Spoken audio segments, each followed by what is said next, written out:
Oi gente, meu nome é Ana Júlia e hoje eu vim falar um pouco sobre a escravidão, mais especificamente da escravidão que teve no Brasil. Bom, a escravidão aqui no Brasil, ela teve início na metade do século XVI, quando os portugueses traziam homens, mulheres e crianças, que eram africanos, para eles trabalharem aqui nos engenhos de açúcar, trabalho doméstico, entre outros trabalhos.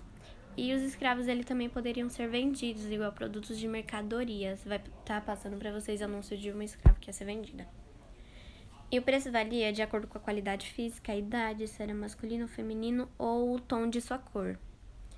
E para esses africanos chegarem até aqui o Brasil, eles eram transportados no porão de navios em condições péssimas, sem higienização, e muitos morriam antes de chegar aqui.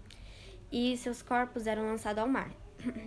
Nas fazendas de açúcar, os escravos eram tratados da pior maneira possível. Eles trabalhavam de sol à chuva, recebendo apenas como recompensa trapos de roupas e uma alimentação péssima. Eles passavam as noites sem senzalas, ou seja, em galpões escuros, úmidos e com pouca higiene e acorrentados para evitar a fuga. Na maioria das vezes, eles eram proibidos de praticar suas festas ou rituais africanos por causa de seus donos, e eram obrigados a seguir a religião católica e adotar a língua portuguesa em suas comunicações. Só conseguiam realizar suas festas ou rituais escondidos e até criar uma nova luta, que é a capoeira. E até que chegou o grande dia, o dia da abolição. No dia 13 de maio de 1888, a princesa Isabel assinou a Lei Áurea, um dispositivo legal que acabou com a escravidão no Brasil.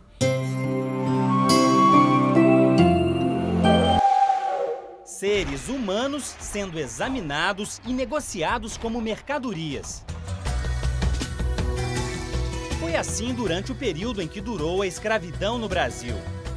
Esses africanos foram trazidos como escravos para a América para atender à necessidade de mão de obra, principalmente nas atividades de cana-de-açúcar, de tabaco, de café, ouro e diamantes. No Recife, o ponto de venda de escravos ficava na atual Rua do Bom Jesus, mesmo local onde estes atores representaram a cena e chamaram a atenção de quem passava na rua. Isso é muito deprimente. Uma coisa muito deprimente, uma vergonha. É uma vergonha mesmo. Isso aí eu acho que fez parte do passado, né? A gente sabe que isso foi uma realidade nossa, porque a gente sabe que naquela época existiu isso, né? E a gente sabe que foi um período triste, mas também foi um período histórico. A vinda de escravos foi organizada por traficantes portugueses, ingleses e holandeses ao longo de quase 4 séculos. Eles controlavam, na costa africana, várias feitorias, fortificações usadas para armazenar todo tipo de produto para o comércio e também para prender homens, mulheres e crianças negociadas como escravos. A escravidão era uma instituição que já existia na África antes da chegada dos traficantes europeus. Os africanos se escravizavam através de guerras, através de sequestros, através de dívidas. Neste último caso, quando um africano devia dinheiro para alguém e não conseguia pagar, o pagamento se dava com o oferecimento de seu próprio corpo, para o trabalho escravo para o seu credor. E os europeus, quando perceberam que este comércio já existia desde a Idade Média, entre a África e o Oriente, se aproveitaram disso e ganharam muito dinheiro trazendo levas e levas de africanos para atender às necessidades econômicas no continente americano. A viagem às Américas durava até 35 dias.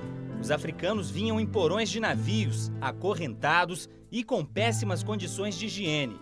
Muitos morriam no percurso. Os que chegaram ao Brasil vieram principalmente das regiões onde hoje ficam países como Angola, Congo, Moçambique, Daomé e de toda a área conhecida como Costa da Mina ou Golfo da Guiné. Historiadores estimam que durante cerca de 400 anos, até 12 milhões de africanos tenham sido trazidos como escravos para as Américas. De cada 100 negros, 40 desembarcaram no Brasil.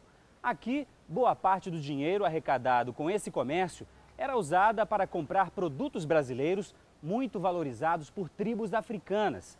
Esses produtos eram transportados nos mesmos navios usados para o tráfico de escravos, garantindo lucros para os comerciantes dos dois lados do Atlântico, no Brasil e na África. Os europeus ganharam muito dinheiro com o tráfico de escravos na África. A ordem de lucro deles ultrapassava 1000%.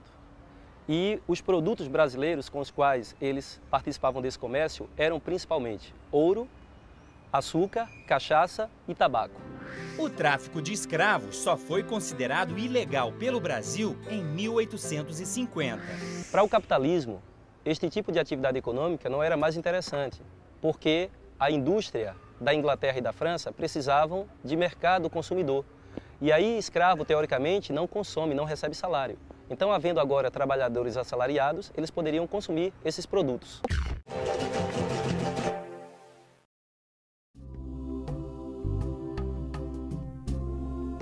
O Quilombo dos Palmares, localizado na então capitania de Pernambuco, na Serra da Barriga, se organizava como um verdadeiro estado, tendo subdivisões, rei e comércio. Seu primeiro líder foi Ganga Zumba, cujo governo foi de 1670 a 1678, tendo sido morto e deposto em meio à invasão holandesa no Brasil.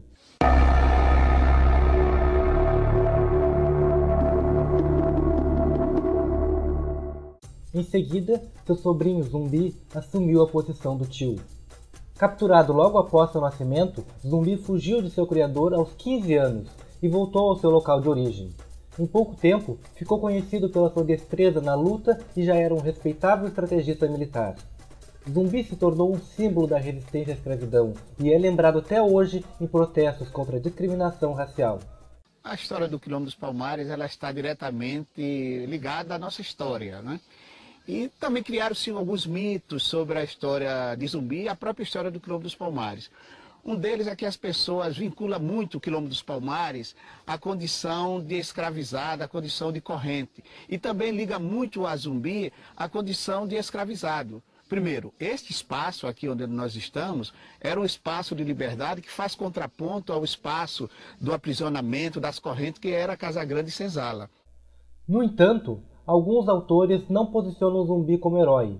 Ele seria apenas contra a própria escravidão, mas não contra a escravidão alheia, tendo ele mesmo possuído escravos.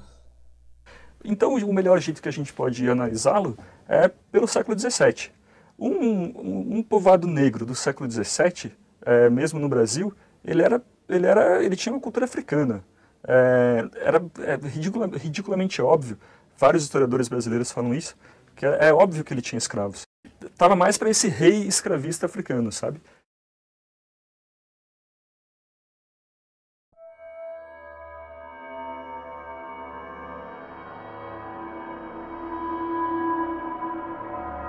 Após várias investidas contra Palmares, a capitania de Pernambuco contratou o bandeirante Domingos Jorge Velho e o capitão mor Bernardo Vieira de Mello para erradicar de vez a ameaça dos escravos fugitivos na região. Após várias investidas frustradas, um ataque com mais de 6.000 homens bem armados saíram vitoriosos e mataram Zumbi, colocando sua cabeça em praça pública, servindo de exemplo aos outros escravos. Sem seu líder, o Quilombo dos Palmares se desfez por completo por volta de 1710. Atualmente, em 20 de novembro, celebra-se o Dia da Consciência Negra, quando o Zumbi dos Palmares é fortemente lembrado por sua importância na luta pelos direitos raciais.